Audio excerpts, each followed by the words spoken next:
नमस्कार, मैं हूं तनुज तिरुआ और आप देख रहे हैं बागेश्वर जनपद का सबसे लोकप्रिय चैनल CCN न्यूज।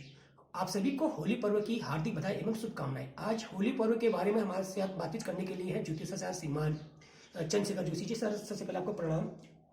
प्रणाम और होली की आपको ढेर सारी शुभकामनाएं। और आप अच्छा लगा कि मैं आध्यात्मिक जगत से जुड़ा एक व्यक्ति हूँ और आपके जो प्रश्न होते हैं वो काबिल तारीफ होते हैं, क्योंकि उससे हमको और हमारी आने वाली पीढ़ी को आध्यात्मिक जगत की बारीकियों का ज्ञान होता है। और आज जहाँ तक बात आपने होली के संदर्भ में पूछी कि आप पूछेंगे, तो उसके संदर्भ में ये है कि अगर हम अपने आर्ष ग्रंथों का अध्ययन करते हैं तो उसमें हमको होली के बारे में बहुत मार्मिक दृष्टांत मिलते हैं। उसके अनुसार ये है कि प्राचीन पद्धति में महर्षि कश्यप की दो पत्नियां थी। एक से तो देवता पैदा हुई, उनका नाम अदिति था, दूसरे से दीति दैत्य पैदा हुई। तो हिरण्याक्ष और हिरण्यकश्यप के साथ उनकी एक बहन भी पैदा हुई थी, उसका नाम होलिका था, होलिका। तो उसने अपने समय में अग्नि की इतनी सुंदर सुंदर तपस्या की थी कि कई वर्षों तक अग्नि देवता ने प्रसन्न होकर के उनको अग्नि में कभी नहीं जलने के लिए वरदान दिया था।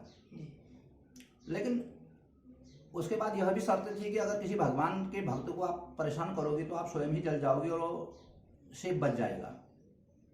तो जब हिरण्यकश्यप के घर में प्रहलाद ने अवतार लिया तो उसके 3 भाई थे, आह्लाद, अनुह्लाद, संह्लाद, और चौथे प्रहलाद थे। तो हिरण्यकश्यप ने कतिपय राक्षसी आसुरी वृत्तियों का उनको तत्समय का अध्ययन कराया, लेकिन वो तो उनकी तो भावना जो थी उसमें थी, परमात्मा तत्व के विवेचन में थी। तो इसलिए उसने सोचा कि मैं अपनी बहन होलिका की गोद में इनको बिठा करके क्यों न मरवा डालूं। इस नियत से उसने जो है सुंदर सुंदर आग जलाई, उसमें अपनी बहन होलिका को रख दिया ताकि प्रहलाद तो जल जाए और होलिका को तो वरदान था ही। लेकिन उसको यह बात विस्मृत थी कि अगर भगवान के भक्तों को परेशान करेगी तो तब वह जलेगी और वो बच जाएगा। तो उस आधार से प्रहलाद जी को जब अग्नि में ले गई वो अपने गोद में रख करके, तो होलिका तो जल गई और प्रहलाद जी साबुत बच गए। तो इसका दृष्टांत श्रीमद् भागवत में इस तरह आता है, श्री राम नाम जपतां कुतो भयम सर्व पाप समनेक भेखजम पश्चात मम गात सन्निधो पावकोपि सलिलायते धुना। पावक माने अग्नि भी, पिताजी मेरे को पानी की तरह ठंडी लगती है, ये प्रहलाद जी कहते हैं।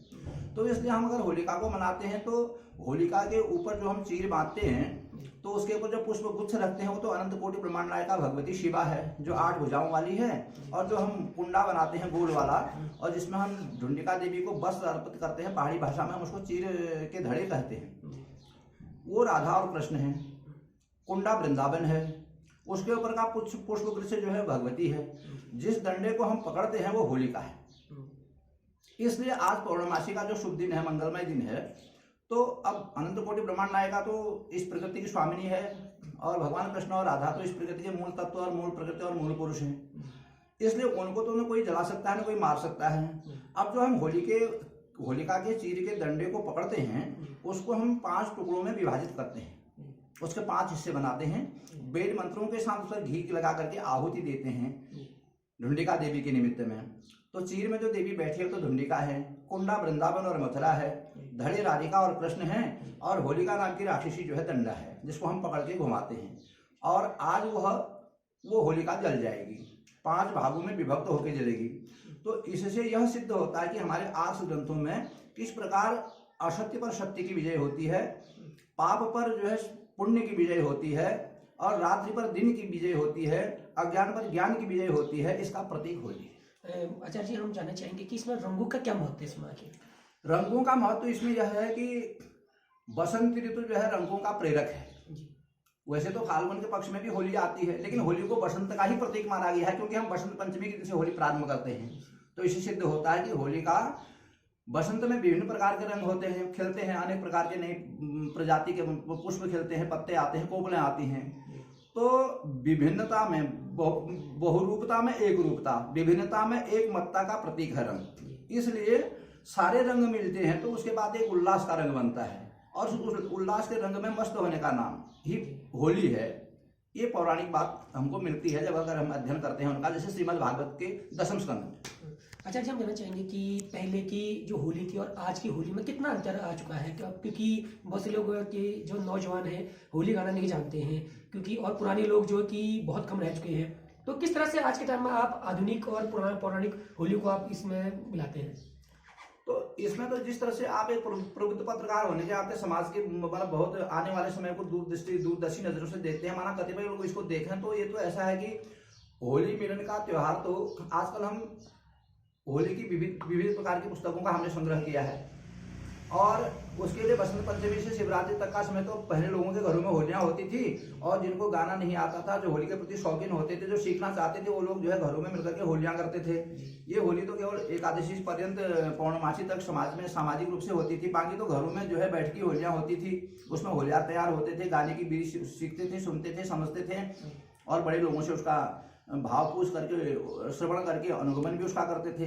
लेकिन आज समाज में कतिपय स्थान जो है लोगों का जो है चलचित्र सिनेमा की ओर है, और अपने गेम्स की ओर है, जो भी आपके फोनों पे जो दुनिया भर की अंगुलियां थिरकती हैं इनकी अपने स्तर से। लेकिन अगर हम इससे थोड़ा सा एक नज़र ऊंची रख करके अगर देखें और सामाजिक वातावरण को दुरुस्त करें, और फिर उसकी स्थापना करें, जो पहले हमारे पूर्वज घरों में बैठ करके सुंदर होलियां गाते थे अपने अपने गाँवों में, कस्बों में, मोहल्ले में, तब तो होलियां ऐसे होती थी। और ये सामूहिक ही होली तो एकादशी से मतलब केवल 3-4 दिन की ही होती थी। अगर हम अपने उस बैकग्राउंड में चले जाएं, फिर उसके बाद उसका अभ्यास करें, तो आज के बच्चे तो बड़े और भी टैलेंटेड हैं, समाज में और भी साधन हैं, सारे प्रकार की सुविधाएं हैं। पहले तो कुछ भी नहीं होता था, आज तो डेवलप्ड होलियां हैं, मतलब सिविलाइज्ड होलियां हैं, सारी चीजें हैं। पहले तो होली का एक प्रकार से अगर जानते थे तो विभत्स वाला रूप भी था। आज तो सभी लोग सभ्य हैं, पढ़े लिखे हैं, मतलब सफाई स्वच्छता वाले हैं। तो इसलिए यह प्रक्रिया सतत जारी रहेगी और ये टूटेगी नहीं, और इसमें हमारे पढ़े लिखे युवक इससे जुड़ेंगे और हमारी सांस्कृतिक विरासत को संभालेंगे, ऐसी मैं आशा करता हूँ। आचार्य जी, हम जानना चाहेंगे कि एक छोटी सी होली, जो कि महत्वपूर्ण होली, आपके मुंह से हम सुनना चाहेंगे कि ताकि हमारे दर्शक, जो कि सीसीएन न्यूज के जो सारे दर्शक हैं, वो एक छोटी सी होली आपके मधुर वाणी से सुनना चाहेंगी। तुम सबकी भगवान कन्हैया, तुम क्यों ना खिले होरी लला। हाँ जी, तुम सबकी भगवान कन्हैया, तुम क्यों ना खिले होरी ललाट। या एक ही बाण शंखासुर मारो, धरो है मीना को रूप कन्हैया, तुम क्यों ना खिले होरी ललाट। सर, एक जो होली होती है, एक रामलीला में देखते कि सुलोचना के आधार पे एक होली भी होती है सर। हाँ, होती है जी, बताइए इसको। होली का सुलोचना के जब अपने महल पे बैठती है भुजा वाली, सुलोचना बैठी अपने महल में, एक भुजा उड़ी आई, मन में घबराई, से एक भुजा उड़ी आई, मन में घबराई। क्योंकि आज का दिन तो महत्वपूर्ण दिन है और आज होलिका दहन भी होगा, और एक जो कि इस बीच में एक होली पर्व ज़्यादा बढ़ गया है, होली का दिन ज़्यादा बढ़ गया है, और एक बिना चीर की होली होती है, तो उसका क्या महत्व है? पौर्णमासी के जब पौर्णमासी रात्रि को उसकी घटी पला समाप्त हो जाती हैं, तो जिस दिन रात्रि में पौर्णमासी की घटी पला रहती है, मतलब रात्रि युक्त पौर्णमासी में होलिका का दहन होता है। कल चूंकि दिन में ही पौर्णमासी है, रात्रि को नहीं है, और पौर्णमासी में होलिका दहन दिन में नहीं होता, इसलिए रात्रि व्यापिनी पौर्णमासी आज होने की वजह से होलिका दहन तो आज ही होगा। अब चूंकि होलिका दहन हो गया तो चीज तो नहीं रही, क्योंकि होलिका का तो दहन हो गया। इसलिए प्रतिपदा हमारे बसंतोत्सव सरड़ी को हमारे संस्कृत में बसंतोत्सव कहा गया है। बसंत का प्रारंभ, बसंत उत्सव सरड़ी, जैसे हमने फूलदेली तो मना ली जी लेकिन चैत्र मास के कृष्ण पक्ष की पहली तिथि जो है सरड़ी होती है। तो क्योंकि वह सरड़ी परसों शुरू होगी तो इसलिए कल का दिन रिक्त न रहे, तो इसलिए एक दिन और मिल जाता है लोगों को। विगत चीर के वो जो है एक स्थान पर बैठते हैं, सुंदर सुंदर होलियों का गायन करते हैं और अपनी सांस्कृतिक जो विरासत है इसको पुनर्जीवित करते हैं, इसमें प्राण फूंकते हैं। यही मैं समझता हूँ। तो आप थे हमारे साथ आचार्य चंद्रशेखर जोशी जी, और आपने बहुत महत्वपूर्ण बातें आज हमें बताई कि चीर का आखिर क्या महत्व होता है, और आपके द्वारा मधुर संगीत के द्वारा आपको होली के बारे में भी हमारे दर्शकों को बताया गया। सर, CCN चैनल में आपसे हमने बात की, आपके लिए बहुत बहुत धन्यवाद। धन्यवाद।